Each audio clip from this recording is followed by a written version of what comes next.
Hello po sa inyong lahat mga ka-crypto. Ako po si Pinoy Crypto Trader at sa video na ito ay atin pong pag-uusapan ang tungkol sa balitang ito kung saan ang sabi po rito ay crucial upcoming dates in Ripple versus SEC lawsuit in 2024 showdown.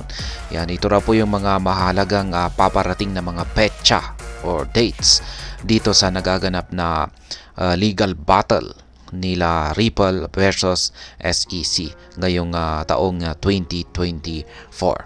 At ayan, bago po tayo magpatuloy ay nais ko lamang po munang bigyang linaw ang aking disclaimer kung saan ang nilalaman po ng video na ito ay hindi po ito isang financial advice. For education and information purposes lamang po ang layunin nito. Maliban po dito ay nais ko na rin pong magbigay babala na wala pong kahit anumang group chat ang Pinoy Crypto Trader.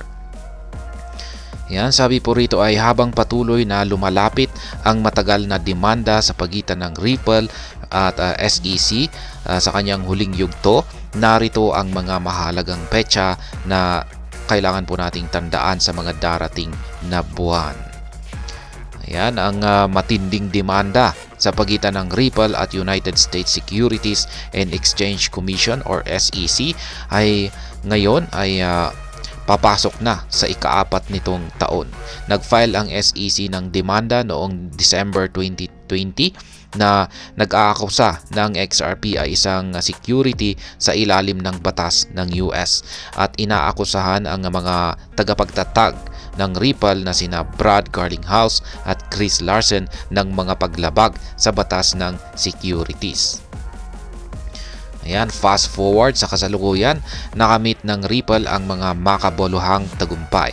Una, pinanindigan ng isang US District Court ang isang desisyon na ang mga trades ng XRP na isinagawa ng mga pangkaraniwang investors sa mga blind bid transactions ay hindi bumubuo ng mga transaction ng securities or mga securities transactions.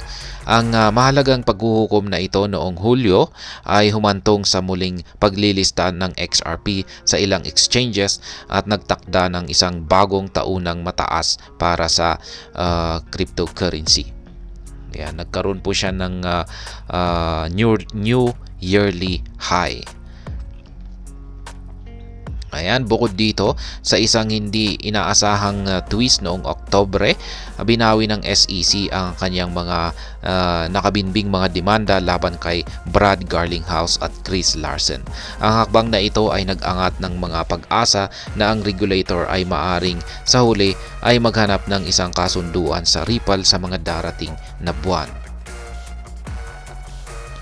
Ayan, gayunpaman ang ganitong kasunduan ay maaring tumagal ng ilang oras upang maisakatuparan dahil kinumpirma rin ng paghuhukom ng korte noong Hulyo na ang direktang mga pagbibenta ng XRP ng Ripple sa mga institutional investors ay maaring maklasify bilang mga transaction ng securities. Ang paksa na ito ang magiging sentro ng pansin at magiging batayan para sa parehong partido upang makamit ang isang resolusyon. Habang patuloy ang kaso, nagpapakita ang mga dokumento ng korte ng mahalagang petsa para sa mga holders ng XRP na bantayan sa unang quarter ng 2024. Yan, important upcoming dates for Ripple versus SEC. Yan, matapos ang maikling hiatus, ang unang mahalagang petsa na bantayan ay ang February 12, 2024. Ito ang deadline na itinakda ng korte para sa parehong partido upang makumpleto ang discovery na may kaugnayan sa mga remedyo. Ang prosesong ito ay magbibigay daan sa Ripple at SEC na magbahagi ng mga potensyal na remedyo at solusyon para sa paglutas ng patuloy na alitan. Ayan po, flip the chain. Tweet po ng flip the chain. Ayan, yung mga petsa. Ito po yung actual na screenshot. Ayan, 4 na petsa. Inaasahan na mag-file ang SEC ng kanyang mga brief na remedyo noong nitong March 13, 2024 habang itinakda ng Ripple na isumiti ang kanyang oposisyon nitong April 12, 2024. Pagkatapos magkaroon ang SEC hanggang April 29, 2024 upang tumugon sa anumang oposisyon mula sa Ripple. Ang matagumpay na pagtatapos ng yugtong ito ng proseso ng legal ay maaring magbukas ng daan para sa Ripple at SEC na dalhin ang demanda sa isang konklusyon. Kasama rin ng legal team ng Ripple ang pag-aasahan ng isang kasunduan nitong 2024. Ang ganitong kinalabasan ay mas malamang kaysa hindi.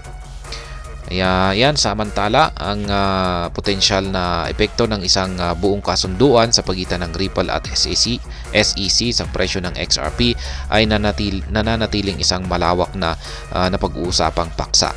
Tanging ang oras lamang ang makakapagsabi kung paano tutugon ang presyo ng cryptocurrency sa ganitong makabuluhang development. At ayan, hanggang dito na lamang po tayo sa video na ito. Sana po ay inyong nagustuhan ang aking paliwanag dito. Kung inyo po itong nagustuhan ay pakiclick lamang po ang like button nito. Para naman po sa mga bago lamang dito, kayo po ay aking inaanyayahan para mag-subscribe. Pakiclick na rin po ang bell icon nito dahil ito po ang siyang magsisilbing notification nito sa mga bago kong videos na akin pong ina-upload sa aking YouTube channel na ito. Marami pong salamat sa panunood. Ingat po tayo lagi at God bless po sa ating lahat.